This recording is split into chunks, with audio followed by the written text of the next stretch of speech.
Assalamualaikum warahmatullahi wabarakatuh. Alhamdulillahi rabbil alamin. Wassalatu wassalamu ala ashrafil mursalin Nabiyyina wa maulana Muhammadin wa ala alihi wa sahbihi ajma'in. Wa ashhadu an la ilaha illallah wahdahu la syarika lah.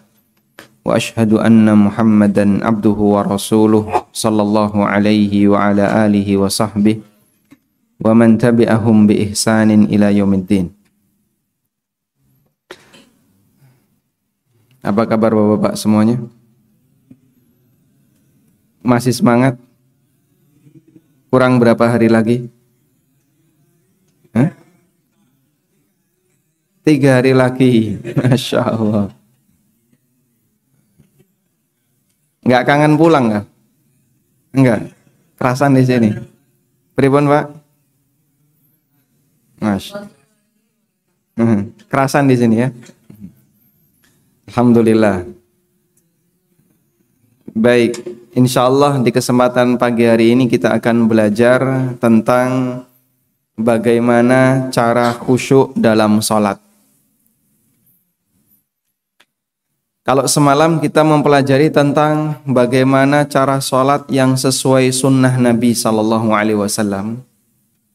Berikutnya kita akan belajar tentang ruhnya sholat, yaitu bagaimana kita mensuasanakan batin ketika sholat agar lebih khusyuk ketika sholat. Sebab pahala seorang hamba yang dia dapatkan dari sholatnya berbanding lurus dengan tingkat kekhusyuannya. Sebagaimana yang pernah dinyatakan oleh Ibnu Abbas radhiyallahu anhuma, laisa laka min salatika illa ma aqalta minha. Kamu tidak mendapatkan pahala dari salatmu selain apa yang kamu pikirkan dari salatmu. Dan yang dimaksud apa yang kamu pikirkan dari salatmu adalah nilai kekhusyuan dari salat yang kita kerjakan. Maka dalam salat kita harus memperbaiki lahir batin. Bagian lahiriah kita perbaiki dengan cara belajar bagaimana agar sholat kita sesuai panduan Nabi SAW. Bagian batin kita perbaiki dengan cara belajar apa yang harus kita pikirkan ketika sholat. Tadi malam kita sudah belajar bagian yang pertama. Maka orang ketika menjadikan sholatnya itu berdalil, sholatnya apa? Berdalil, insya Allah dia bisa melaksanakan sholat dengan lahiriah yang baik. Makanya kata kunci agar sholat kita sesuai dengan sunnah Nabi SAW adalah jadikan sholat kita berdalil. Kamu kenapa kok sedekap? Dalilnya ini. Kamu kenapa kok angkat tangan? Dalilnya ini. Kenapa kalau rukuk seperti ini? Masing-masing ada dalilnya. Jadikan sholat kita berdalil. Ini prinsip ya. Baca buku apa Pak untuk bisa mengetahui dalil dari masing-masing gerakan sholat? Ada buku yang judulnya Sifat Sholat Nabi SAW karya Muhammad Nasiruddin Al-Albani. Dan ada juga buku yang kita buat ringkasan sehingga lebih ringan, tidak menyebutkan ikhtilaf ulama secara panjang lebar. Salah satunya buku ini ya, Tafsir Salat. Di situ kita juga sebutkan gerakan ini dalilnya ini, gerakan ini dalilnya ini. Baik, kemudian yang kedua adalah belajar khusyuk. Belajar khusyuk berarti belajar apa yang perlu kita pikirkan ketika kita salat. Apa yang perlu kita pikirkan ketika kita salat. Bapak yang dimuliakan Allah Subhanahu wa taala, saya awali terlebih dahulu dengan membaca sebuah hadis tentang bagaimana pengaruh konsentrasi ketika sholat. Aisyah radhiyallahu anha pernah bercerita, "Shalla Rasulullah sallallahu alaihi wasallam fi khamisatin lahu laha a'lam." Nabi sallallahu alaihi wasallam pernah melakukan salat memakai khamisah yang ada coraknya. Khomisoh niku napa? Semua bentuk pakaian. Orang menyebutnya gamis. Ada komis, ada khomisoh. Kalau khomisoh semua bentuk pakaian. Kalau komis itu pakaian yang ada lengannya. Dan Nabi SAW menyukai komis. Kenapa? Karena pakaian kalau ada lengannya seperti ini akan lebih mudah dipakai melakukan gerakan. Sebab pakaian orang di masa silam kalau enggak seperti ini, pakaiannya seperti yang kedua adalah seperti orang ihram. Sarungan, lalu pundaknya ditutupi kain. Seperti orang yang sedang umroh atau haji. Nah, jenis yang kedua tadi, yang cuma ditutupi kain, kalau dipakai gerak-gerak, kadang jatuh. Makanya kalau ada riwayat, Nabi SAW berdoa mengangkat tangannya sampai kelihatan putihnya ketiak beliau. Itu bukan karena pakaian beliau sobek, tapi karena apa, Pak? Yang dipakai tadi, kain yang ditutupkan di pundak. Baik. Nah, Rasulullah SAW memakai baju, yang baju itu ada a'lam, ada coraknya. Lalu fanadhara ila a'lamiha nadhratan. Beliau sempat ngelirik ke arah coraknya, ke arah batiknya. Kemudian Nabi SAW mengatakan, idhabu bihadhil khamisah ila Abi Jaham bin Hudzaifah. Tolong kembalikan ini kepada Abu Jaham bin Hudzaifah. Wa'tuni bi ambijaniyah, dan minta ganti dengan kain ambijaniyah. Yang di situ enggak ada lurik-luriknya. Alasannya apa? Fa innaha alhatni anifan fi salati. Karena ternyata batik di kain ini tadi ganggu sholatku. Masya Allah. Sehingga batik saja itu ganggu sholat. Apalagi suara ringtone. Masya Allah. Dan suara ringtone macam-macam. Ya, ana sing lagu pop, ya. Ana sing gabus, ana yang gambus, ana yang dangdut, terus ana mana? Karawitan dan seterusnya. Ini Masya Allah sholat kok jadi ono suara wayang. Nah, seperti ini tolong dikondisikan ya. Jadi jangan sampai, tanggung jawab bagi setiap muslim yang bawa HP. Tanggung jawab bagi setiap muslim yang bawa HP sebelum sholat harus mengkondisikan HP-nya. Ya, sehingga sebelum sholat tolong diperhatikan HP-nya dimatikan ya, atau di mode silent biar nggak ganggu kanan kirinya. Baik. Sebab nanti gangguan suara itu Pak lebih kuat daripada gangguan gambar. Gangguan suara itu lebih kuat pengaruhnya bagi hati daripada gangguan gambar. Kita balik ke sini ya. Jadi Nabi SAW merasa terganggu dengan sholatnya ketika beliau melihat corak yang ada dalam baju beliau. Padahal kita melakukan seperti ini biasa saja ya. Misalnya Bapak pakai batik sama dengan saya ya. Merasa terganggu atau tidak? Tidak ya? Masya Allah. Padahal Rasulullah SAW terganggu. Kita yang pakai batik, sajadahnya penuh dengan warna, kita tidak merasa terganggu. Sebabnya apa Pak? Kita tidak merasa terganggu.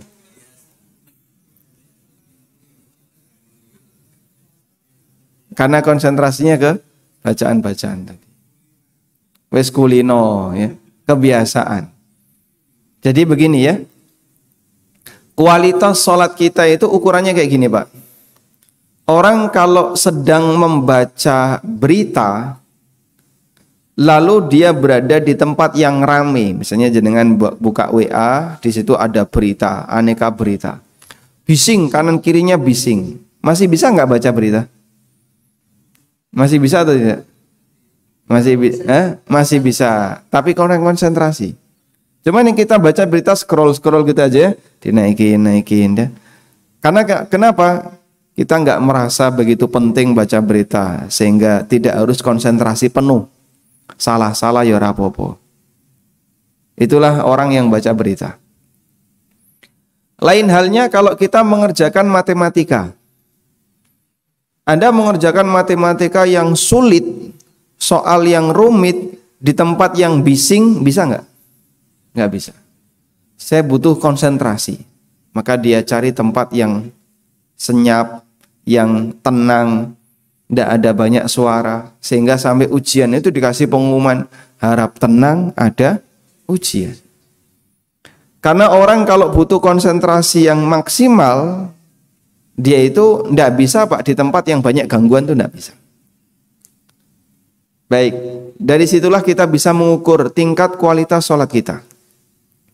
Tingkat kualitas sholat kita yang di masjid ada banyak gangguan, sajadahnya rameh dengan gambar dan seterusnya. Kenapa kita tidak merasa terganggu?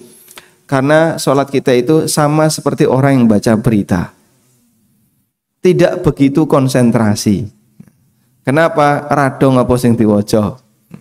Tidak paham dengan apa yang dibaca. Sehingga pikirannya melayang kemana-mana. Karena oleh sebab itu kita tidak merasa begitu terganggu dengan batik. Kemudian ada sajadah yang aneka gambar. Lain halnya kalau orang itu konsentrasi maksimal. Ada sesuatu yang mengganggu sedikit, dia akan terganggu. Itulah contoh kualitas sholat Nabi Sallallahu Alaihi Wasallam. Jadi dipahami ya, kenapa kita ketika sholat tidak begitu terganggu dengan aneka gambar. Karena tingkat konsentrasi kita ketika sholat tidak begitu maksimal. Makanya ada banyak gangguan, bagi kita biasa saja, nyaman saja. Baik. Karena itu orang ketika sholat dan dia sangat fokus pada waktu sholat, dia akan sangat konsentrasi. Dan ketika dia sangat konsentrasi pada saat dia sholat, ada yang mengganggu, dia akan merasa terganggu. Nah sekarang coba kita lihat, lalu bagaimana caranya agar bisa khusyuk dalam sholat. Dulu waktu kajian seputar masalah khusyuk dalam sholat ini masih sangat jarang ya. Sehingga banyak orang tuh nggak tahu gimana caranya khusyuk dalam sholat. Sampai ada sekelompok orang yang membuka pelatihan khusyuk sholat. Ya. Berapa Pak dulu bayarnya Pak? Mahal ya? Sekitar 1 jutaan atau berapa itu. Jadi Masya Allah ada pelatihan sholat khusyuk bayar 1 juta. Jadi wong nek randuwe ora iso salat khusyuk. Syaratnya untuk bisa salat khusyuk harus bayar 1 juta. Nah, saya sempat tanya kepada sebagian jamaah ya, yang pernah ikut pelatihan ini. Itu kok mahal kenapa? Ya di hotel. Nah, kenapa nggak di masjid? Ya kudu ning hotel. Masya Allah. Kalau dilakukan di masjid, disampaikan di masjid, insya Allah banyak kaum muslimin yang bisa dapat manfaat. Sampai di salah satu masjid yang tidak jauh dari sini di daerah Minomartani ya, sempat mau mengundang tim ini untuk mempelajari cara khusyuk dalam sholat. Terus ditanya sama takmir, kira-kira biayanya berapa untuk 1 sesi. Informasi yang mereka sampaikan ke saya 30 juta.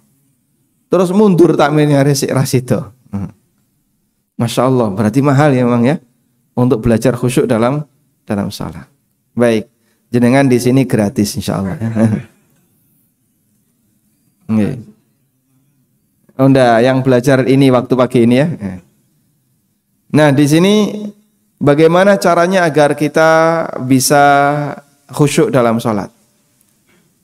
Khusyuk dalam sholat itu ada 2. Ada khusyuk fisik dan ada khusyuk batin. Ada khusyuk fisik dan ada khusyuk batin. Khusyuk fisik, apa itu khusyuk fisik? ketenangan fisik dalam arti tidak banyak bergerak ketika sedang melaksanakan sholat. Nah, yang seperti ini orang Indonesia pinter. Contohnya seperti apa, Pak? Seorang tentara Inggris yang bertugas jaga di pintu masuk, dia selalu diam dengan posisi tertentu. Yang dia lakukan hakikatnya adalah khusyuk fisik. Siap gerak, meneng, Pak. Begegek meneng, gerak-gerak. Ya. Mau ada nyamuk, ada lalat, ada apa, dia itu nggak gerak-gerak sama sekali. Sampai kan ada video itu ya, ada tentara yang sedang berjaga, siap gerak, bojone teko. Terus bojone itu ngasih hadiah, bunga atau apa gitu kan. Tapi dia diam saja. Nggak ngomong apapun, istrinya menyapa dia diam saja. Karena dia pantangan untuk melakukan gerakan. Dan dia nggak boleh berkomunikasi, sehingga ditanya diam saja. Katanya sih untuk menjaga wibawa. Saya pernah ketemu dengan salah satu abdi dalam keraton ya. Lalu beliau bilang gini, kita kalau sudah di dalam area keraton itu dilarang ngomong dengan orang asing. Sehingga waktu dia itu ketemu sama orang lain cuman diam saja. Jalan ya jalan, diam saja. Katanya ini dalam rangka untuk menjaga wibawa. Ya meskipun dalam agama kita beda ya. Kalau dalam agama Islam kan ketemu orang lain ngapain, Mbak? Salam dan menyapa. Senyum, sapa, salam. Ya, ini ndak begegek meneng nunduk melaku. Ini kata salah satu abdi dalam katanya demikian. Baik, kembali ke sini.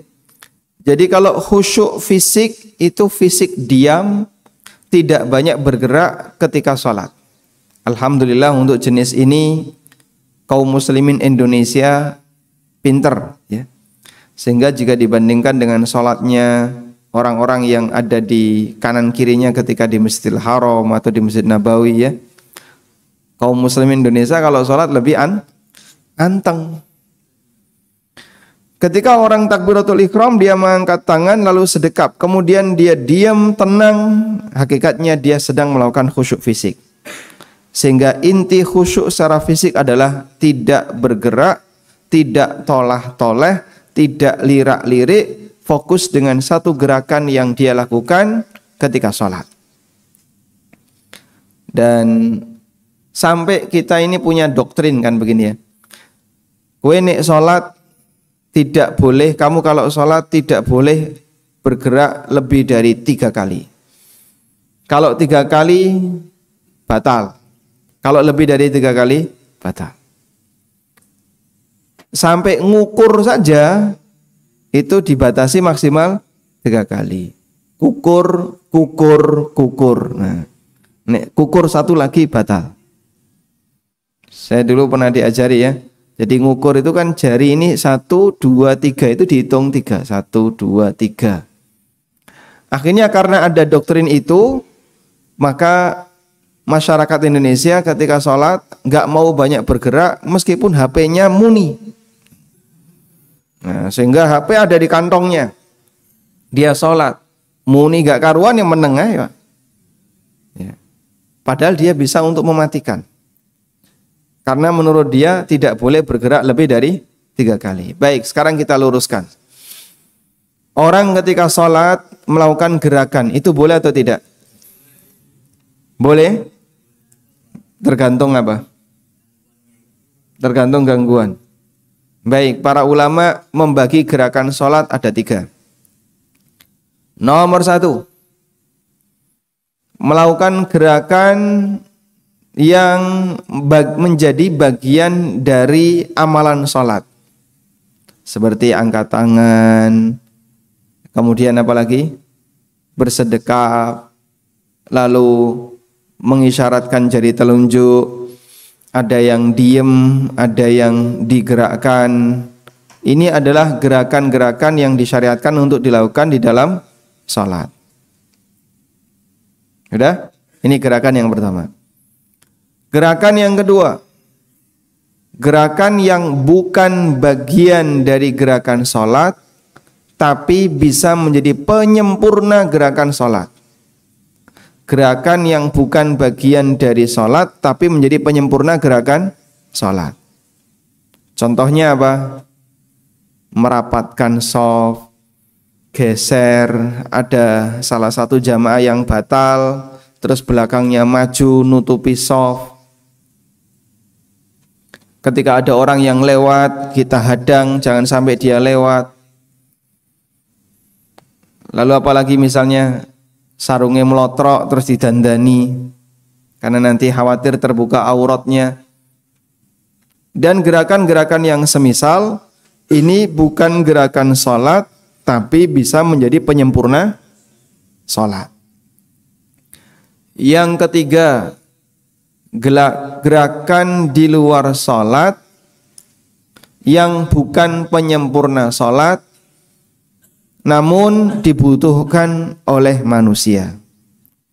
Contohnya kukur-kukur, garuk-garuk, gosok-gosok, padha wae ya. Contoh yang lain, misalnya mateni HP. Contoh yang lain, apa Pak? Nulungi anak.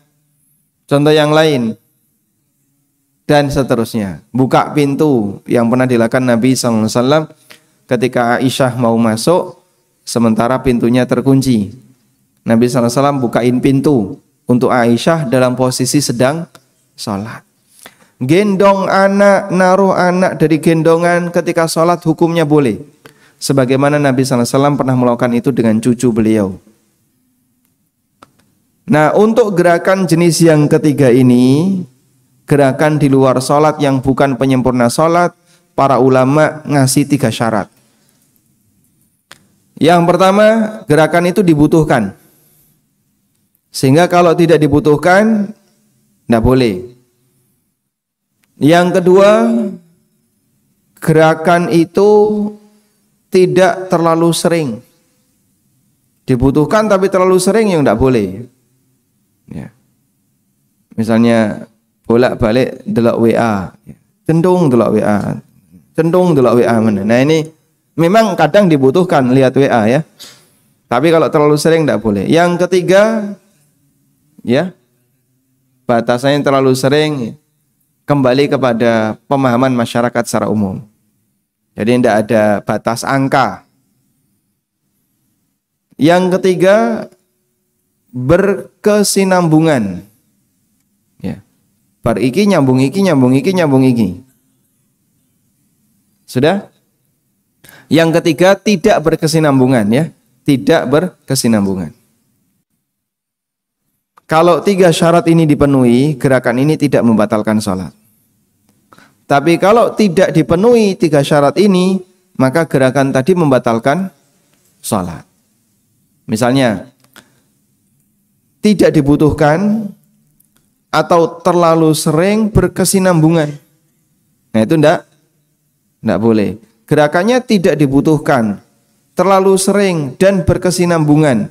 Ini bisa membatalkan sholat. Sholat delehno ketu, terus buka kancing baju, jukuk HP delok lebokno meneh, kemudian dolanan jenggot. Ya.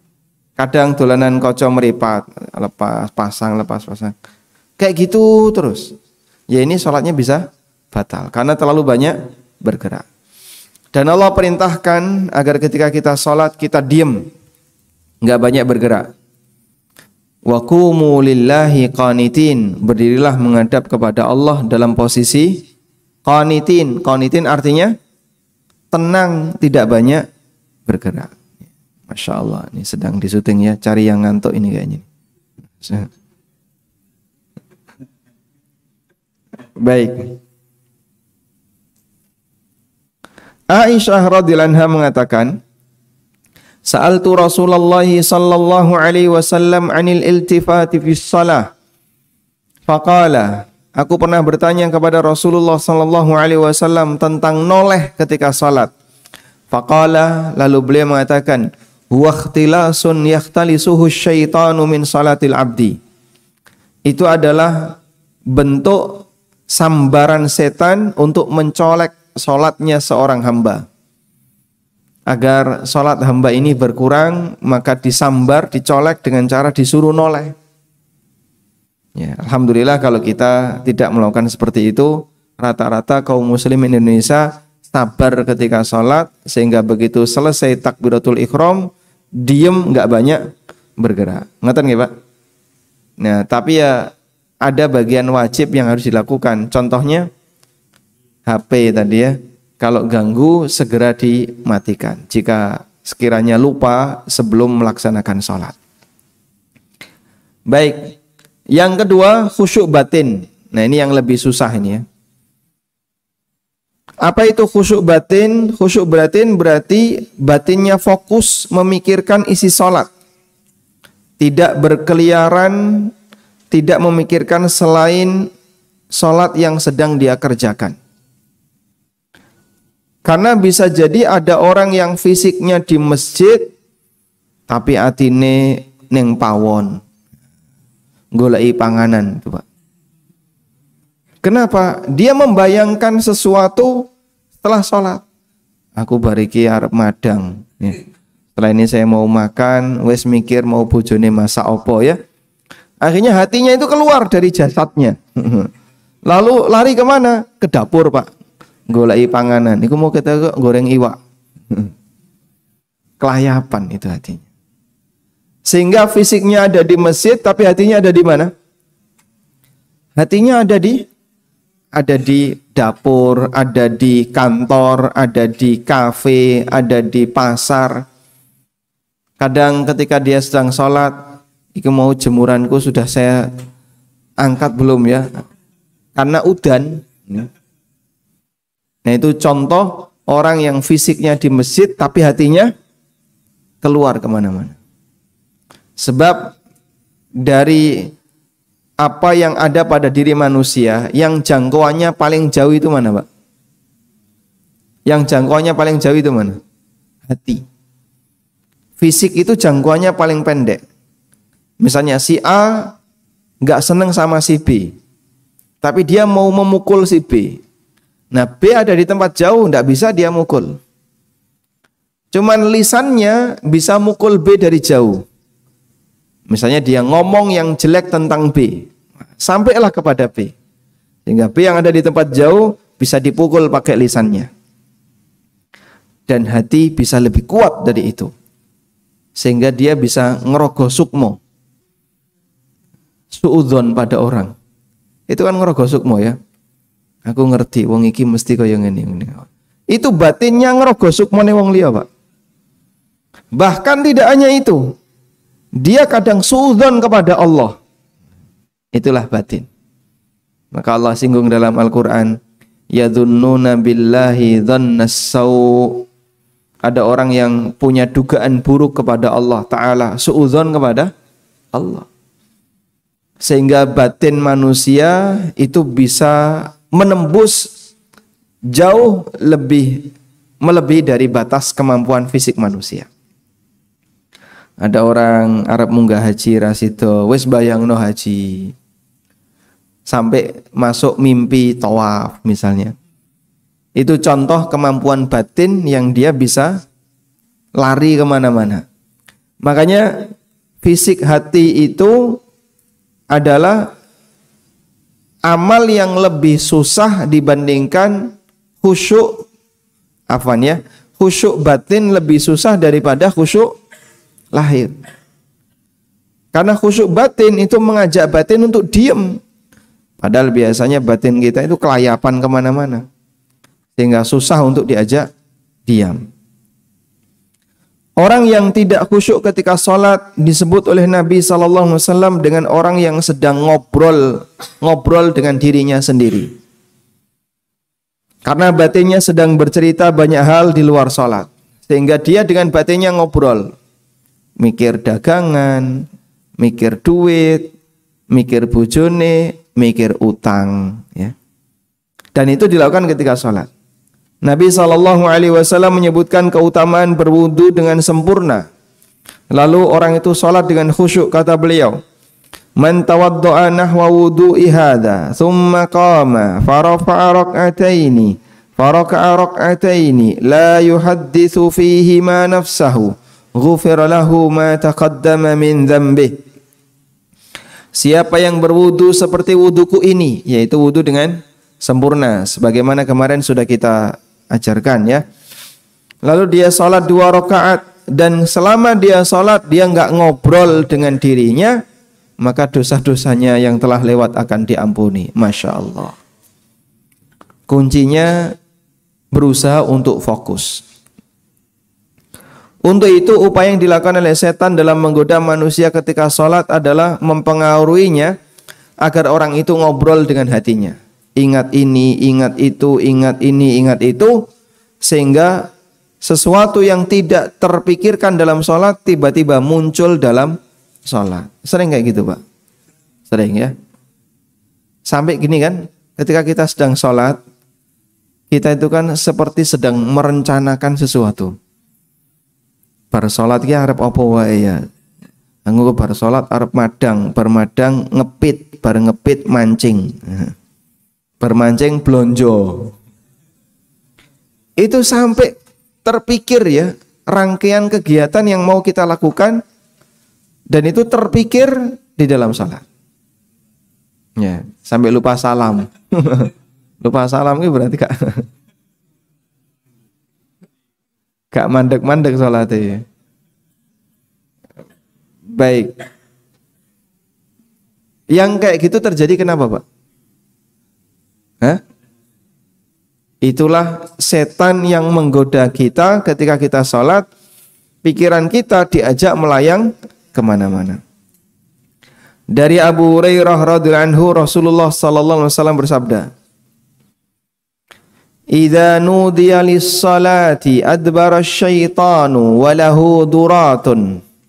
Apabila kumandang azan dilantunkan atau azan sedang dikumandangkan, maka setan lari meninggalkan masjid sambil terkentut-kentut. Hatta la yasma'at ta'dzin, sampai dia tidak mendengar azan. Makanya kalau azan berkumandang jangan malah pergi dari masjid. Ya. Kenapa? Itu meniru setan. Kadang ada orang ya, sebelum azan dia kelekaran yang masjid istirahat. Begitu azan bubar. Mengejar setan.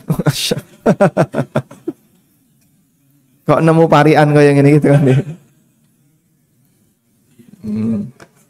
Setannya melayu dia kejar.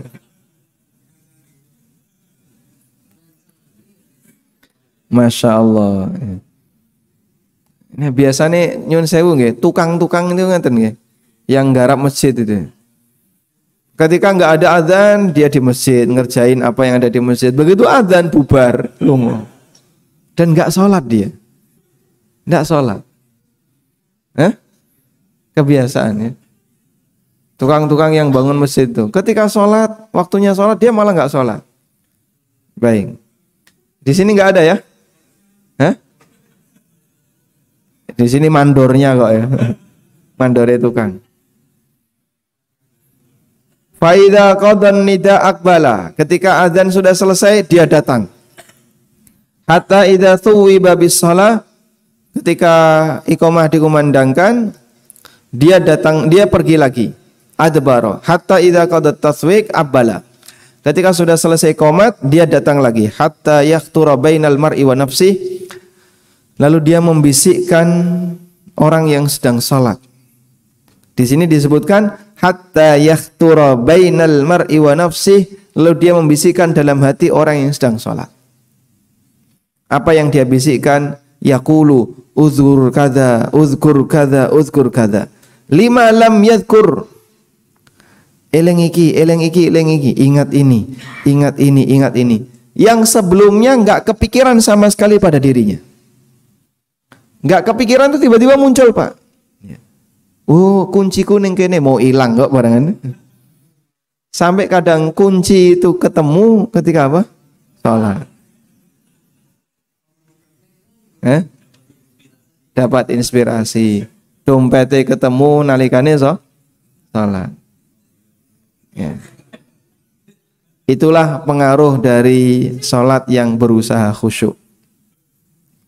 Sampai ada sebagian ulama Hanafiyah menyebutkan, kalau kamu terlupa sesuatu atau kehilangan sesuatu, dianjurkan untuk salat dengan khusyuk.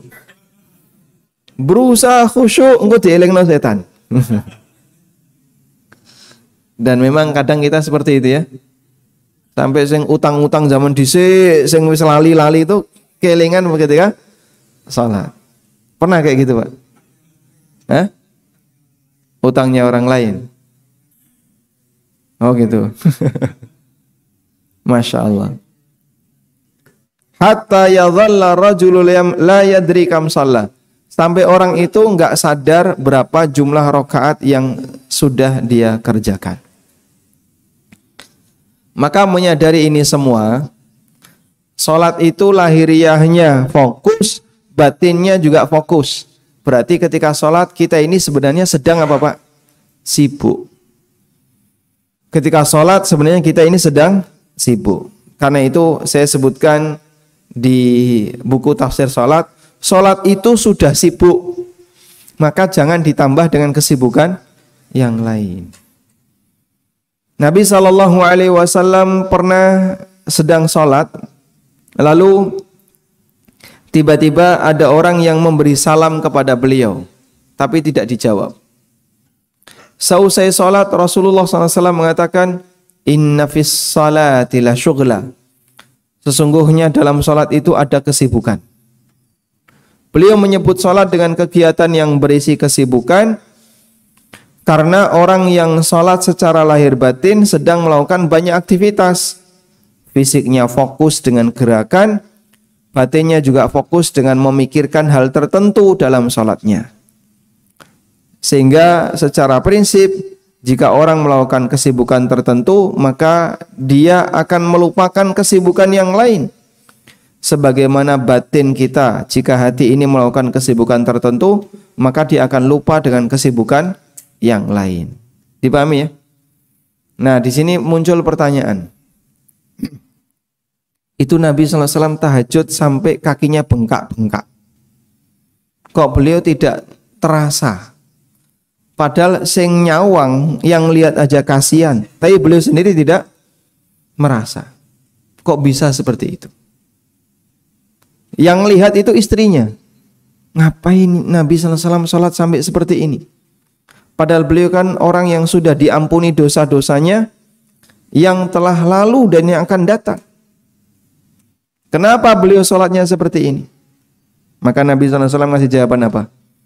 Afala akunu abdan syakura. Bukankah saya layak untuk jadi hamba yang bersyukur? Jadi kakinya bengkak itu tidak terasa. Jenengan tadi tahajud ya, kakinya bengkak enggak? Hah? Bengkak, Pak? Meh bengkak.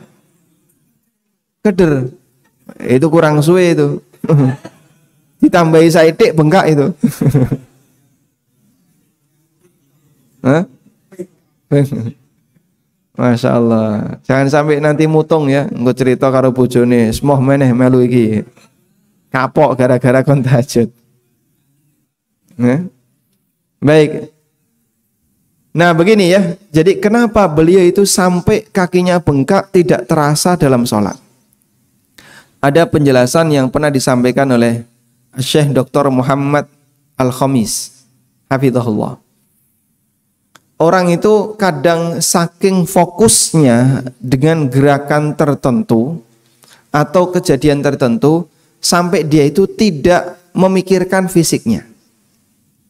Sehingga misalnya ada orang ya, dia kecelakaan, brak. Lalu anaknya terpental dan dia berusaha untuk menyelamatkan anaknya. Lari dia untuk menyelamatkan anaknya. Digendong adanya. Kemudian diingatkan sama orang, kepalanya berdarah, Pak. Kepalanya berdarah. Oh iya. Dia sendiri kepalanya berdarah enggak nyadar.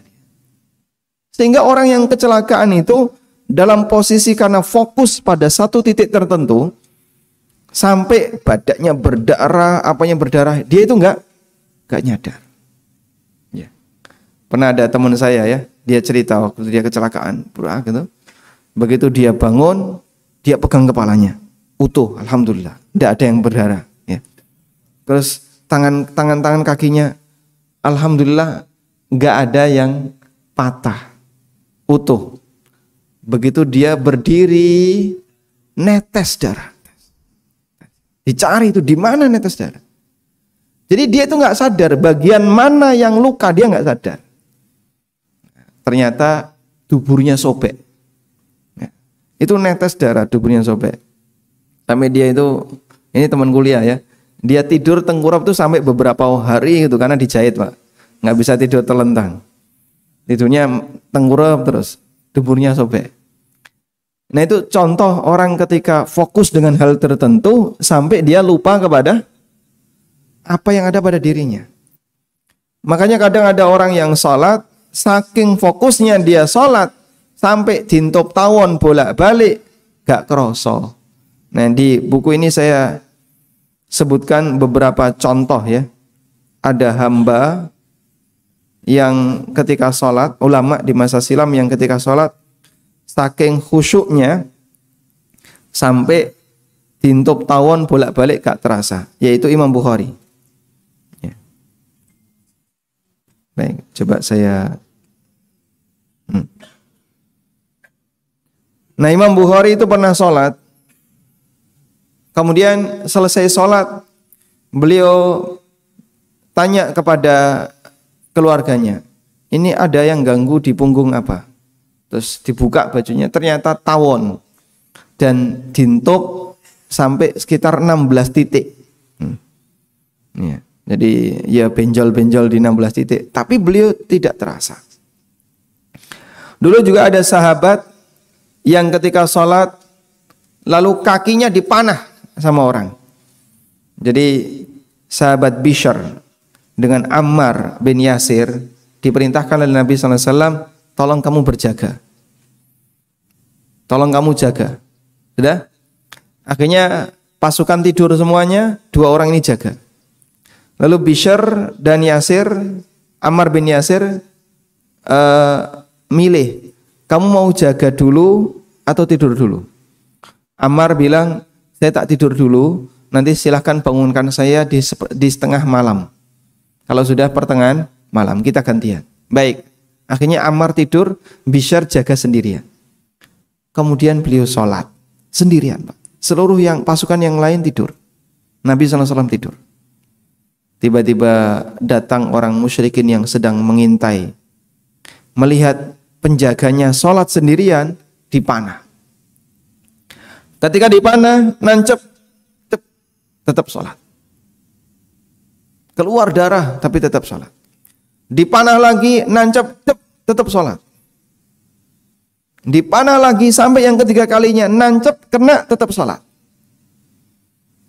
Akhirnya orang ini karena merasa nggak kuat banyaknya darah yang keluar, kemudian dia itu merangkak membangunkan Ammar bin Yasir. Kemudian Ammar bangun. Orang yang mana ini tuh ketakutan. Orang kafir yang mana tadi ketakutan. Iki menungso apa jin? Bola balik dipanah itu, tetap berdiri sholat. Sampai dia itu ketakutan, akhirnya dia lari. Masya Allah. Sehingga kekuatan fisik seorang hamba itu terkadang dipengaruhi oleh mentalnya. Dia sudah kena panah, tapi tetap mentalnya kuat. Sehingga dia tidak bergerak.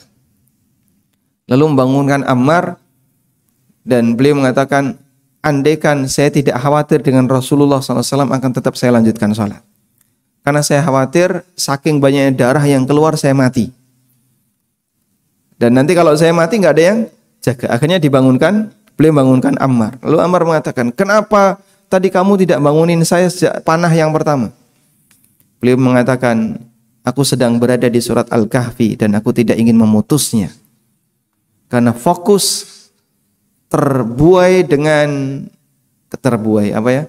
tenggelam dengan indahnya bacaan surat Al-Kahfi. Beliau menyelami kalimat demi kalimat yang beliau baca ketika membaca surat Al-Kahfi. Nah, itu contoh orang yang saking fokusnya dengan satu hal yang tertentu sampai apa? Dia tidak merasakan apa yang ada di kanan kirinya. Ada juga satu riwayat, wallahu alam, apakah riwayat ini benar atau tidak. Seorang ulama tabi'in yang bernama Urwah bin Zubair. Siapa namanya, Pak? Urwah bin Zubair. Urwah ini kakinya pernah terluka. Lalu sampai bernanah-bernanah hingga kakinya ini bengkak besar. Ya, zaman dulu kan tidak ada suntik antibiotik, ya. Tidak ada obat antibiotik, tidak ada. Akhirnya divonis oleh tabib, kaki bapak harus diamputasi. Nah, amputasi kan kudu geraji tulang. Tulangnya harus digeraji. Lalu tabibnya ini meminta cara orang dulu, Pak, ketika mau operasi. Monggo jenengan minum khamr dulu sampai mendem dioperasi. Itu cara orang dulu. Sehingga orang dulu kalau mau operasi mendem dhisik, baru mendem teler baru dioperasi. Nah, enggak ada obat bius. Urwah seorang ulama kibar disuruh mendem, enggak mau beliau. Ini haram, enggak boleh saya minum. Ya terus gimana? Apa Tuhan sanggup untuk menahan sakitnya amputasi? Baik, saya akan sholat. Saya akan sholat 2 rakaat. Nanti silahkan diamputasi kalau saya sudah selesai sholat. Biar kalaupun saya mati, ya saya mati dalam posisi sudah melaksanakan sholat. Akhirnya orang ini sholat, Urwah bin Zubair ini sholat. Dan beliau memang terkenal sebagai ulama yang kalau sholat itu seperti batu, Pak. Saking khusyuknya, nggak bergerak sama sekali. Fokus dengan sholat yang dia kerjakan. Di posisi beliau sholat ketika tasyahud, mungkin beliau sholat karena kakinya dalam posisi bengkak, ya. Jadi tidak bisa duduk dengan sempurna, mungkin selonjoran atau gimana. Di posisi beliau tasyahud, sang tabib mengamputasi kakinya. Lalu beliau salam, assalamualaikum warahmatullah, assalamualaikum warahmatullah. Sekarang silahkan kaki saya diamputasi. Tapi bilang, sudah kami amputasi. Coba, kira-kira nalar siapa yang sanggup memikirkan seperti ini? Oh, kayaknya kok mustahil, tapi itu terjadi. Ada orang yang dia tidak merasa ketika kakinya diamputasi dalam posisi sedang sholat. Saking khusyuknya ketika sholat. Kok bisa, Pak? Konsentrasi orang itu sampai seperti itu? Memang bisa. Dulu sudah pernah ada. Jauh sebelum ini. Kapan itu? Ketika istri sang raja Mesir mendapatkan tuduhan dari para wanita Mesir. Imra'atul azizi turawidu fataha qad syaghafaha hubba. Istrinya sang aziz, istrinya sang raja itu seneng sama pembantu laki-lakinya. Saking senengnya sampai kedanan, ya. Jatuh cintanya itu sampai gila cinta. Akhirnya karena dia merasa sakit hati digeranengi wanita se-Mesir, mereka diundangi semua. Diundangi lalu disuruh duduk. Wa'ajadat likullim minhunna sikinan. Masing-masing dikasih pisau. Masing-masing dikasih pisau. Lalu wanita ini memerintahkan Yusuf. Wa qalat ikhruj. Yusuf, keluar kamu. Jalan di depan wanita itu. Falamma ra'ainahu akbarnahu wa qatta'na aydiyahunna wa qulna hasya lillah. Ma hadza basyara. Begitu Nabi Yusuf ini keluar dan mereka melihat Yusuf, akbarnahu, semuanya apa, Pak? Tercengang dengan Yusuf. Wa qatta'na aydiyahun, dan mereka motong tangannya, dipotong. Enggak terasa. Itu cerita dalam Quran, ya. Wa qulna hasya lillah ma hadza basyara. Lalu mereka mengatakan, Masya Allah, ini bukan manusia. In hadza illa malakun karim. Ini malaikat ini. Ya, coba Pak, istri jenengan ya, lihat lelaki yang paling ganteng misalnya. Ya, lihat lelaki yang paling ganteng. Di saat dia melihat lelaki yang paling ganteng, tusuk dengan jarum pentul. Nah,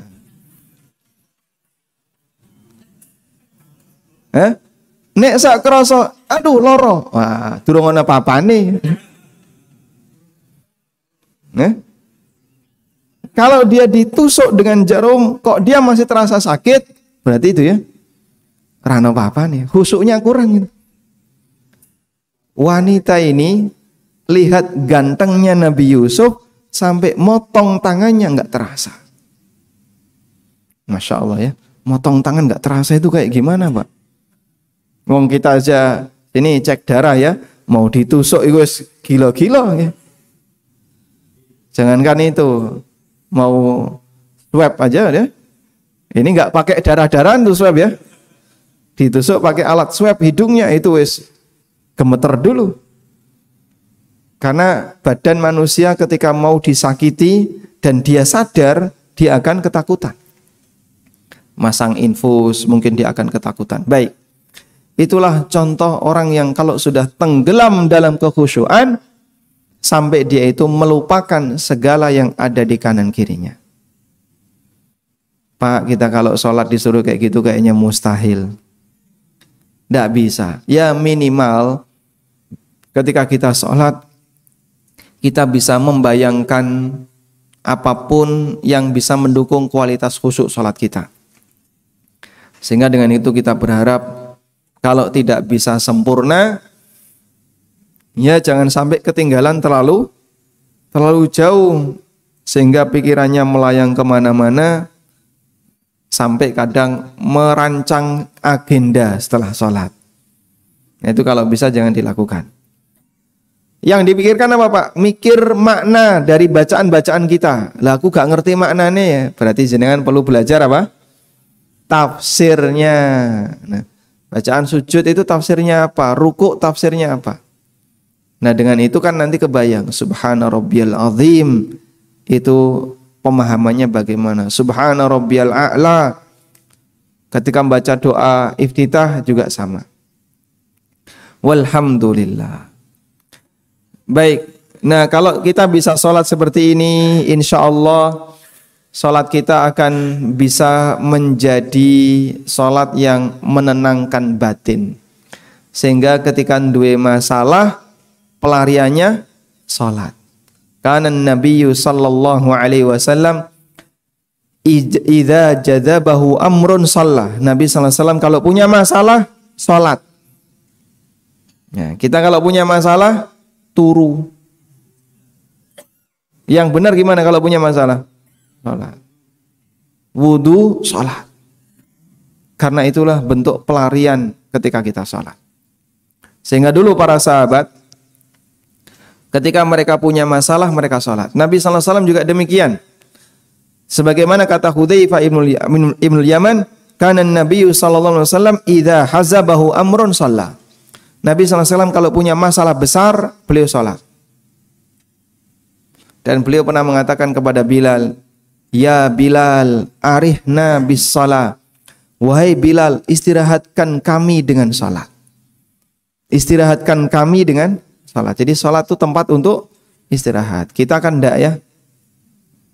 Kalau kita sholat, saya istirahat, saya turu, kelekaran, duduk-duduk. Dulu Rasulullah SAW menjadikan sholat sebagai tempat untuk beristirahat. Karena salah satu di antara cara untuk beristirahat adalah menenangkan batin. Kadang orang zaman sekarang kan piknik, lihat pantai, lihat gunung, kroso seneng, terus balik mulai. Nanti balik mulai wis kesel meneh susah. Kadang saya merasa heran ya. Orang Jakarta Pak, dari Jakarta ke puncak berapa jam? Itu kalau nggak macet. Kalau macet 6 jam. Perjuangan orang Jakarta karena dia judek mikir gawean ya, pusing mikir pekerjaan selama di ibu kota, pelariannya kan cuma ke puncak itu. Jumat sore udah berangkat semua, macet kabeh ya. Sudah sampai di sana sudah Sabtu pagi misalnya atau Sabtu siang. Sabtu siang paling nanti Sabtu malam, Ahad pagi sudah harus pulang. Dia hanya menghabiskan waktu di puncak itu paling sekian jam. Untuk perjuangannya dia butuh 6 jam, 5 jam. Berangkat macet, pulang macet. Tapi ketenangan batin itu bagi mereka, saya sudah merasa puas dengan ini. Capek dia di jalan terbayar dengan mungkin hanya istirahat sebentar di salah satu villa yang ada di puncak. Yang seperti inikah ketenangan batin orang ahli dunia? Kita lebih bisa membuat ketenangan batin dengan cara apa? Salat. Mendekat kepada Allah. Punya masalah? Salat. Sehingga dulu Rasulullah SAW menyebut salat sebagai cara untuk istirahat dari masalah. Nah, wallahu ta'ala alam. Pun cekap ya. Sampai jam berapa kita? 6:30. Jam 1. Jam 1 nanti pulang insya Allah. Tenang saja. Oh. Baik. Baik, ini masih ada waktu 15 menit. Ada yang mau disampaikan? Silahkan. Monggo Pak. Waalaikumsalam warahmatullahi wabarakatuh. Tentang musuh, Nabi Rasulullah pernah berperang, bukan Rasulullah.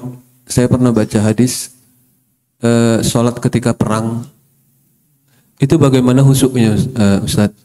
Terus yang dikatakan khusyuk dalam sholat Rasulullah ketika ditunggangi oleh 2 cucunya. Yang itu aja dulu, Ustaz. Terlampau banyak yang perlu ditanya. Jazakallah khair. Baik. Apabila Nabi SAW perang, lalu sholat ketika perang itu bagaimana khusyuknya? Kemudian termasuk juga kejadian Nabi SAW sholat sambil gendong cucunya. Kadang beliau pernah sholat, lalu Hasan dan Husain naik ke pundak beliau, ke punggung beliau, kuda-kudaan, dan seterusnya. Ini bagaimana khusyuknya? Jawabannya, memang tidak semua sholat yang beliau kerjakan fokus terhadap satu titik sholat. Sehingga terkadang beliau sholat sambil memikirkan cucunya, sambil mengawasi pasukannya, sambil ini, sambil ini. Namun tidak semuanya hilang. Jadi khusyuk yang ada pada diri beliau tidak semuanya hilang. Ada unsur khusyuk meskipun kadang maksimal, terkadang khusyuk beliau berkurang sedikit karena harus fokus dengan kanan kirinya. Termasuk ketika sholat dalam perang. Sholat dalam perang ya tidak bisa sebagaimana di luar perang. Karena sholat dalam perang kan tetap harus siaga, tetap harus berjaga. Sehingga dalam posisi ini khusyuknya jadinya tidak semaksimal ketika tidak perang. Beliau ketika sholat sambil gendong cucunya, ya kadang mikir cucunya. Nah ini jadi dalil khusyuk itu tidak wajib 100%. Ya, meskipun ketika sholat kita tidak boleh kehilangan khusyuk 100%. Khusyuk tidak wajib 100%, tapi jangan sampai hilang 100%. Karena kalau khusyuknya hilang 100%, sholatnya batal. Contohnya apa Pak? Sholat mikir ingin buang hajat. Sholat tapi yang dipikir entut. Dari mulai takbiratul ihram sampai salam mikir ngentut tok. Saking ngampetnya pengen buang hajat. Nah ini nanti sholatnya bisa batal. Nabi SAW bersabda, la sholata bihadrati ta'am wala huwa yudafi'uhul akhbathan. Tidak ada sholat sambil menahan ingin makan karena sudah terasa lapar dan punya selera untuk makan makanan yang dihidangkan. Dan juga tidak ada sholat sambil menahan ingin buang air. Sehingga kalau buang air dahulukan agar apa? Tidak mengganggu sholat. Kebelet pengen pipis ditahan aja. Sehingga ketika rukuk sujud, waktu ditekuk-tekuk kayak gitu ya makin kebelet. Nah itu kalau kepikiran dari mulai awal sampai akhir, sholatnya batal.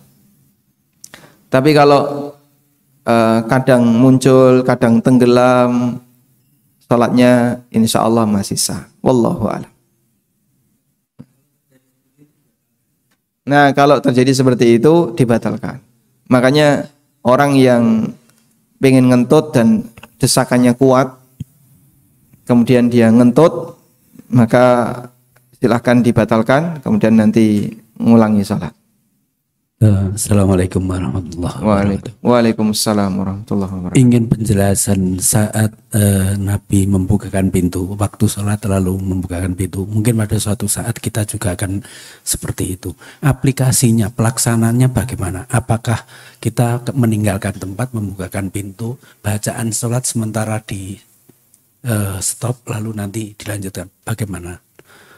Kalau kita ingin membukakan pintu ketika kita sholat, para ulama ngasih batasan ya. Yang pertama, pintu itu harus berada di arah kiblat. Jadi bisa di sebelah kanan arah kiblat atau di depan arah kiblat atau di sebelah kiri. Yang jelas pintu itu di arah kiblat. Ya. Yang kedua tidak terlalu jauh. Ya. Kalau jenengan sholatnya di kamar, untuk bukain pintu harus belok-belok kanan kiri baru sampai pintu, ya tidak boleh ya. Karena begini, orang yang sedang sholat dia tidak boleh memalingkan badannya sampai membelakangi kiblat. Sehingga kalau pintunya ada di belakang lalu dia balik arah, buka pintu, balik sholat, ya batal. Karena dia membelakangi kiblat. Sehingga selama sholat dia tidak boleh membelakangi kiblat. Belok kanan, belok kiri, jadi madhep ngalor, madhep ngidul. Ketika sholat sampai dia sudah enggak kiblat, maka sholatnya batal. Baik. Dan tidak terlalu jauh. Kalau terlalu jauh, ya nanti terlalu banyak gerakan. Sehingga selesaikan saja sholatnya, nanti baru buka pintu belakangan. Nah. Bacaannya boleh berhenti, boleh lanjut. Bacaannya boleh berhenti, boleh lanjut. Tidak apa-apa, sambil jalan ihdinas siratal mustaqim siratal ladzina an'amta alaihim ghairil maghdubi alaihim waladdallin. Sehingga dia baca Fatihah sambil buka pintu. Tidak apa-apa. Nggih. Jangan balik arah ya. Boleh ketemuannya balik arah ya. Bisa batal salatnya. Nah, Assalamualaikum Ustaz. Ustaz mau nanya mengenai doa Ustaz. Apakah boleh kita minta doa pada orang yang barangkali mungkin ekstrimnya dia juga nggak pernah sholat, jadi itu kadang-kadang kan kita ditanya gitu mohon doanya Pak. Nah hal-hal semacam itu boleh nggak Ustaz? Dan sebaliknya apakah kalau kita dimintain doakan ya itu ya secara dohir kita harus mendoakan atau dengan menjawab itu sudah termasuk doa gitu. Baik. Terima kasih. Bolehkah kita minta doa dari orang yang jarang sholat? Ya. Karena kan kita punya kebiasaan. Sebenarnya kalimat kita minta doa kepada orang lain itu bentuk tawadhu ya. Menunjukkan kalau kita ini enggak sombong, tidak ujub, tidak gumedi ya. Tidak merasa sombong di hadapan orang lain. Makanya saat ketemu kita tidak merasa lebih soleh dibandingkan orang itu. Nggih nyuwun dongane, nah, minta doanya. Itu bukti bahwasanya kita menghargai orang itu. saya masih dihargai ya, dimintai doanya. Berarti bukti kita menghargai orang itu. Sebenarnya lebih ke arah tujuan itu. Ketika ada seseorang ketemu orang lain lalu mengucapkan donga dinunga, saling mendoakan, pangestunipun ya, mohon doa restunya. Itu lebih kepada penghormatan kepada yang diajak bicara. Nah, kalau secara hukum sendiri, boleh nggak kita minta doa kepada orang yang nggak sholat, bahkan bisa jadi non muslim? Jawabannya, doa itu milik siapapun, Pak, baik muslim maupun non muslim. Sehingga orang non muslim bisa nggak berdoa? Bisa. Dan non muslim ketika berdoa, mungkin nggak doanya dikabulkan? Mungkin.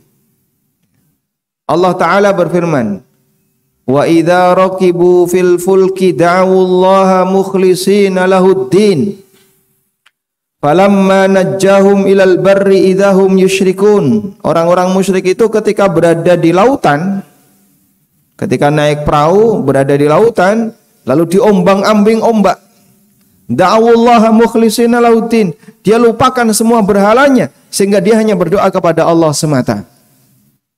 Lalu Allah selamatkan dia, selamatkan sampai di darat.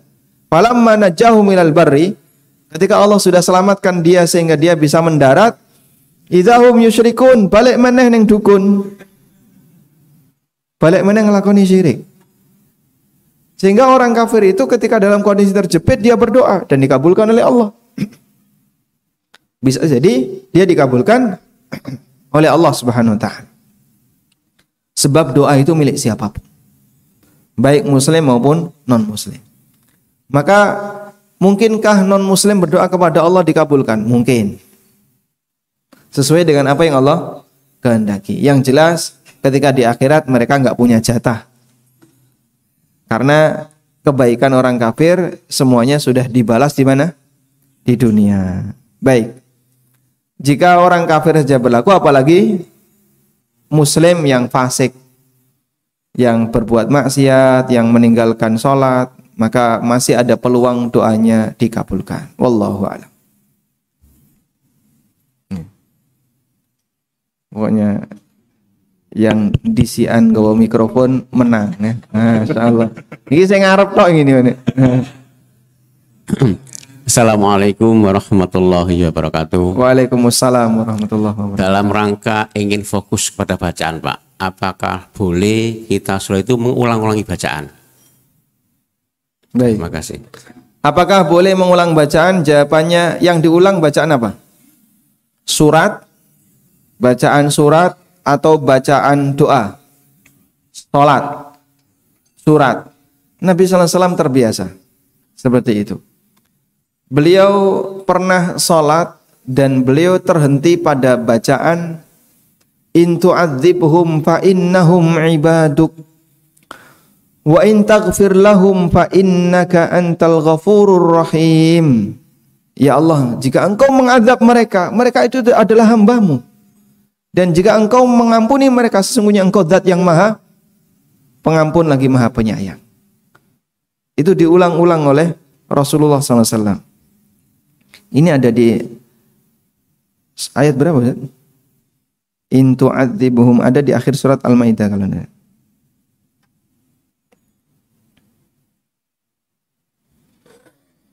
Di ayat 118. Surat Al-Maidah ayat 118. In tu'adzibhum fa innahum ibaduk wa in taghfir lahum fa innaka antal azizul hakim. Saya tadi salah menyebutkan Asmaul Husnanya.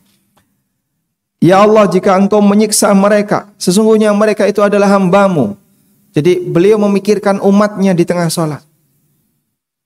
Lalu beliau mengucapkan umatnya yang banyak melakukan dosa, mereka layak untuk memang layak untuk mendapatkan hukuman.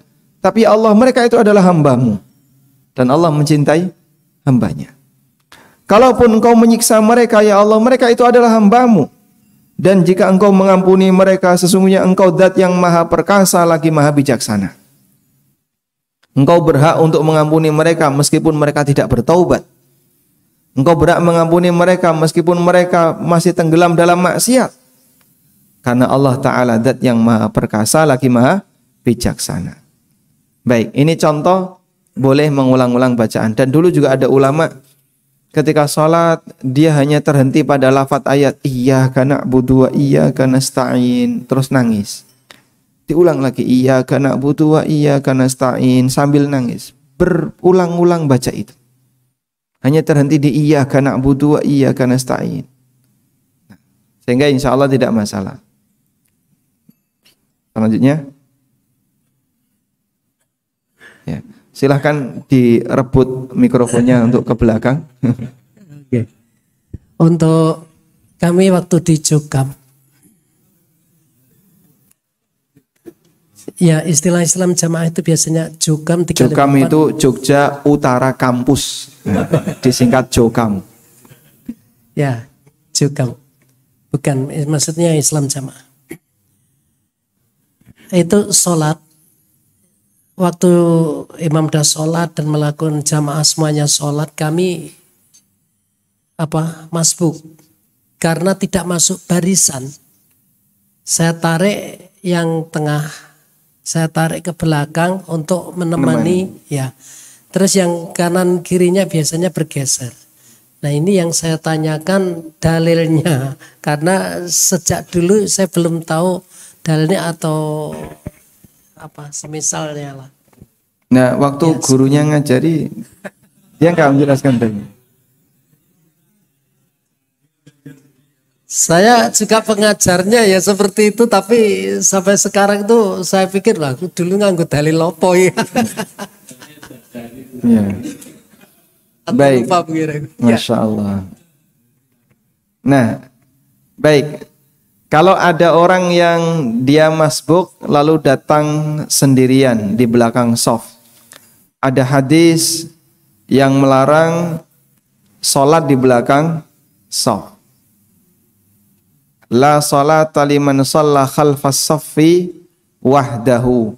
Tidak ada sholat bagi orang yang sholat di belakang shaf sendirian. Jadi sholat di belakang shaf sendirian maksudnya tidak ada teman kanan kirinya, tidak boleh ya. Nah sekarang apa solusinya ketika orang itu sholat di belakang shaf sendirian? Nyun saya Pak agak geser ke utara, geser ke kanan ya. Nah jenengan geser ke selatan. Nah baik. Nyundul terus dari tadi. Oh enggak, barusan. Buatan apa-apa ya.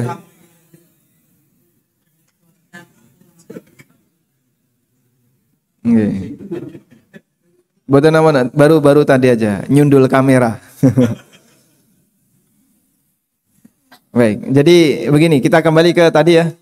Kalau sholat di belakang shaf sendirian apa hukumnya? Nggak boleh. Nggak boleh. Nah, nggak boleh ini ulama beda pendapat. Apakah sampai tingkatan batal ataukah hanya sampai tingkatan tidak sempurna? Ada dua pendapat.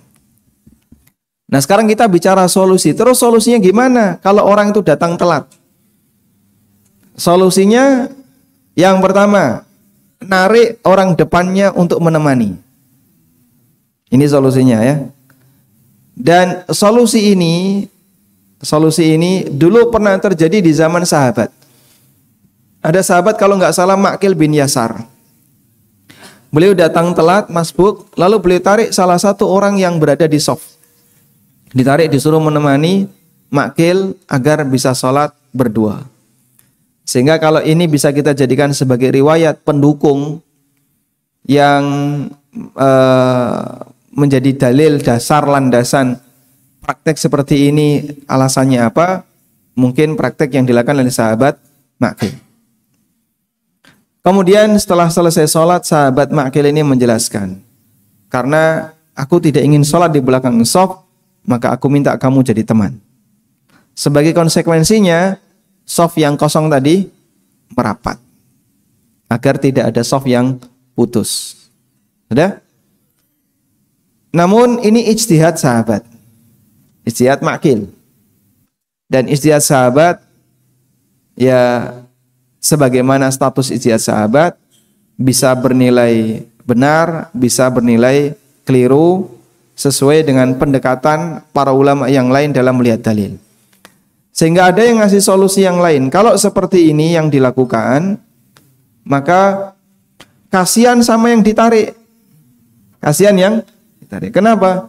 Menurunkan derajatnya. Yang seharusnya dia berada di saf agak depan, karena ditarik dia jadi di belakang. Dan belum tentu yang ditarik itu bersedia. Kalau yang ditarik nggak bersedia gimana? Hah? Narik nawari liane plek gak bersedia, plek gak nosing gelem. Dan dia berhak untuk tidak bersedia. Dalam pikirannya, kamu kenapa narik saya bukan sebelah saya? Berarti dia berhak untuk bertahan. Karena dia nggak ingin diturunkan derajatnya gara-gara ditarik ke saf ke belakang. Ya. Akhirnya dia berhak untuk bertahan. Cuman yang jadi masalah kalau dia nggak bersedia, ini narik sebelahnya. Kalau nggak bersedia semuanya gimana? Nggak bisa terjadi. Nah, gimana? Harus. Nah, solusi berikutnya adalah ndresel, nyusup semuatnya. Nah, masalahnya yang kedua ini, bagaimana kalau tidak muat?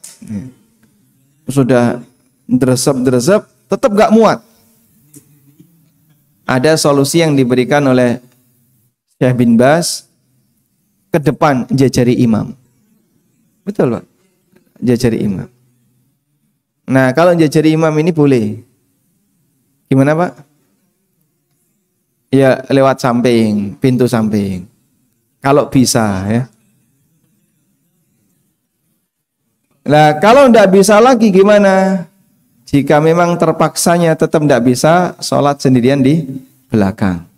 Dan insya Allah karena ini kondisinya terpaksa, dia tidak masuk dalam kategori orang yang batal sholatnya. Wallahu a'lam. Sehingga ini masih masuk dalam ranah ikhtilaf. Maka dalil tentang narik itu praktek salah satu sahabat yang tadi kita ceritakan. Wallahu a'lam. Terima kasih Ustaz. Assalamualaikum warahmatullahi wabarakatuh. Waalaikumsalam warahmatullahi wabarakatuh. Yang ingin saya tanyakan, dulu ada riwayat dari para sahabat, ada semacam lomba untuk konsentrasi sholat, khusyuk sholat itu. Apa itu riwayat itu betul Ustaz?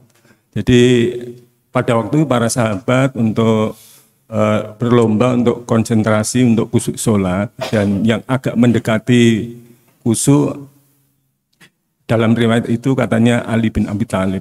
Itu gimana tadi? Terima kasih. Saya baru pertama mendengar ini Pak. Wallahu alam, saya tidak tahu kalau ada lomba seperti itu. Baru pertama saya dengar ini. Mungkin nanti kalau Bapak ketemu teks Arabnya bisa disampaikan ke kami agar saya carikan ya. Kira-kira ini riwayat yang sahih atau tidak. Nih. Silakan Pak. Assalamualaikum Ustaz. Waalaikumsalam warahmatullahi. Mohon maaf kami tua-tua masih tanya Ustaz. Oh Masya Allah, betul. Karena waktu mudanya itu tidak sering ngaji. Jadi kurang pengetahuan mengenai. Kita sama-sama belajar ya. Ada dua tadi ini. Yang pertama kaitannya dengan menggerakkan telunjuk waktu tahiyat akhir. Jadi digerak-gerakkan begini. Ini apakah memang ada hadisnya? Atau yang kedua yaitu waktu duduk setelah azan menunggu iqamat itu tangannya. Oh baik, tangannya begini ya. Boleh atau enggak? Baik. Ya, makasih. Baik, saya dahulukan dulu ya. Jadi ketika kita sudah masuk masjid lalu menunggu iqamah, Nabi SAW melarang fala taf'al hakadha, jangan lakukan seperti ini. Wa syabbaka baina asabihi. Lalu beliau mempraktekkan, mencontohkan begini. Jangan lakukan seperti ini. Ini disebut dengan tashbik. Disebut dengan apa? Tashbik. Ta, shin besar, ya. Ba, ya, kaf. Tashbik. Gerakan tashbik seperti ini dilarang untuk dilakukan ketika nunggu sholat antara adzan dan iqamah. Makanya kalau mendengarkan khutbah Jumat jangan kayak gini. Karena kan khutbah Jumat itu antara adzan dan iqamah. Demikian pula ketika jenengan nunggu sholat jangan seperti ini. Jadi tangan dilepas saja. Tapi itu hanya dilarang pada waktu itu saja. Kalau di tempat yang lain boleh nggak Pak? Di luar sholat, lagi ngobrol silahkan, tidak masalah. Larangan itu hanya berlaku menjelang iqamah, sebelum iqamah. Nunggu antara adzan dan iqamah. Alasannya dilarang oleh Nabi SAW. Kenapa Nabi SAW melarang? Wallahu a'lam. Yang jelas boleh. Jangan lakukan seperti ini. Ya, gempon, jangan lakukan seperti ini. Kita sendiri juga nggak tahu alasannya ya. Jadi di sini karena tidak bisa pakai alasan logika, maka betul tadi prinsipnya ya. Sami'na wa ata'na. Madep, mantep, melu, imam. Melu Rasulullah sallallahu alaihi wasallam. Kemudian yang kedua, yang pertama terkait posisi telunjuk saat tasyahud itu digerakkan atau diem. Memang dalam hal ini ada dua pendapat ulama. Ada yang mengatakan dianjurkan untuk digerakkan. Ada yang mengatakan dianjurkan untuk diem dan tidak digerakkan. Jadi ada dua pendapat ulama. Dan kita seharusnya saling menghargai. Saling menghargai dalam arti gimana? Ya tidak perlu saling menyalahkan. Sehingga kalau ada orang yang sholat kok jarinya digerak-gerakkan, jangan loro hati, cekeli. Sholat kok dolanan. Oh enggak, itu enggak dolanan itu Pak. Itu mengamalkan sunnah. Karena dia enggak ngerti. Akhirnya ketika digerakkan dicekeli Pak. Orang itu sholat kok dolanan. Padahal itu mengamalkan sunnah. Sudah? Nah terus yang benar yang mana? Yang benar yang mana? Jadi begini ceritanya ya. Ceritanya begini Pak. Ada seorang ulama. Ini hadisnya dari Wa'il bin Hujr. Wa'il bin Hujr punya murid. Nah muridnya ini punya murid jumlahnya kalau tidak salah 14. Jumlahnya 14. Dari 14 murid ini yang 13 mengatakan Nabi SAW berisyarat. Satu orang mengatakan beliau berisyarat dan menggerakkan. Sehingga ada keterangan satu orang yang ngasih tambahan apa? Menggerakkan. Nah ibaratnya begini ya. Di sini kan ada 50 orang, 50 peserta. 49 peserta mengatakan sanlat dilaksanakan misalnya 3 hari. Ya, 49 orang mengatakan sanlat dilaksanakan 3 hari. Satu orang mengatakan sanlat dilakukan 2 hari 2 malam. Beda dia informasinya. Lah informasi yang beda ini bisa nggak diterima? Apakah bisa diterima? Informasi beda ini sifatnya ngasih tambahan. Sifatnya ngasih tambahan. Sanlat dilakukan di gedung MIPS 3 lantai. Satu orang mengatakan sanlat dilakukan di gedung MIPS 4 lantai. Dia ngasih tambahan informasi. Baik, tambahan informasi ini diterima atau tidak? Nah, satu orang ini ternyata adalah ulama yang sangat terpercaya, jujur, tidak pernah dalam pengalaman hidupnya diketahui berbohong. Namanya Zaidah bin Qudamah. Namanya Zaidah bin Qudamah yang digelari oleh para ulama dengan thiqatun thiqat. Orang yang terpercaya di kalangan yang terpercaya. Wis pokoknya nek ngomong mesti bener. Itu namanya Zaidah bin Qudamah. Namun teman-temannya ini juga orang-orang besar-besar semua, orang-orang yang sangat terpercaya. Nah, jadinya informasi dari banyak orang terpercaya ketambahan informasi dari satu orang terpercaya. Nah, terus terjadilah khilaf, beda pendapat. Ada yang menilai tambahan ini enggak benar. Ada yang menilai tambahan ini benar. Maka muncul perbedaan tadi ya. Ada yang menggerakkan dan ada yang diam. Nah, kita karena sebagai orang awam yang enggak ngerti tentang proses penilaian itu, maka yang bisa kita lakukan adalah meniru ulama. Nah, praktek ulama gimana? Ya, ada yang mengatakan A, ada yang mengatakan B. Berarti selanjutnya pilih salah satu, silahkan saling menghormati. Ngerti nggih? Alhamdulillah. Pun cekap. Assalamualaikum warahmatullahi wabarakatuh. Kayaknya pun cekap. Ini mungkin terakhir ya. Pertanyaan terakhir. Waalaikumsalam warahmatullahi wabarakatuh. Maaf. Ustadz, saya pernah melakukan dan ini sering dilakukan, bahkan ini kebiasaannya itu sholat suruk, Ustadz. Ya. Ini saya juga melakukan dan saya pernah di Wonosobo itu mengikuti sholat subuh dan mengikuti kajian. Itu setelah kajian itu juga katanya terbiasa melakukan sholat suruk. Itu gimana, Ustaz? Baik. Terima kasih. Assalamualaikum warahmatullahi wabarakatuh. Waalaikumsalam warahmatullahi wabarakatuh. Sholat syuruk itu sama dengan sholat duha pertama. Sholat syuruk sama dengan apa? Sholat duha pertama.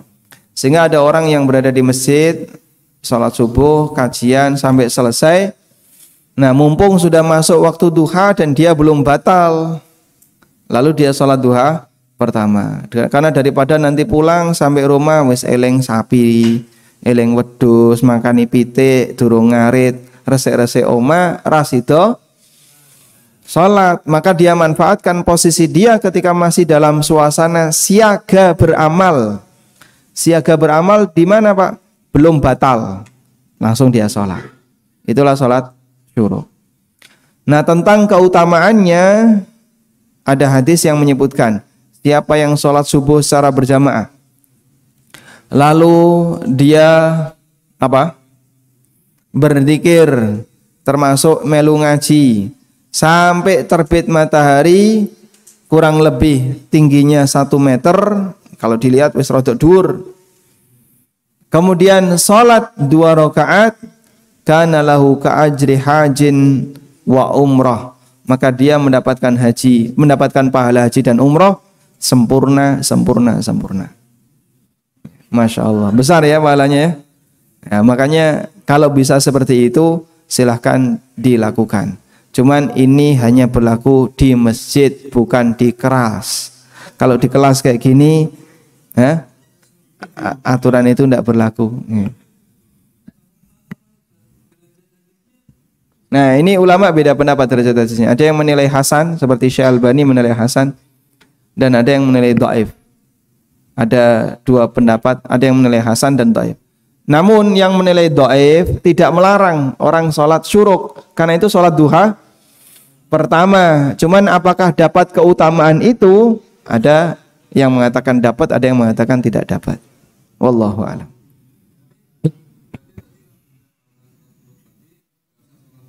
Masih boleh sholat duha, kan waktunya panjang dan tidak harus jadi satu. Sholat duha jam 6, nanti jam piro meneh sholat meneh, jam piro sholat meneh, silahkan. Baik, cukup Ustaz, insyaallah. Walhamdulillah, demikian, semoga bermanfaat. Dan ini pertemuan kedua dengan saya, dan nanti akan ada berapa sesi lagi? Ada dua Ustaz, sama dua lomba, lagi, ya? ada lomba. Baik, setelah itu ujian.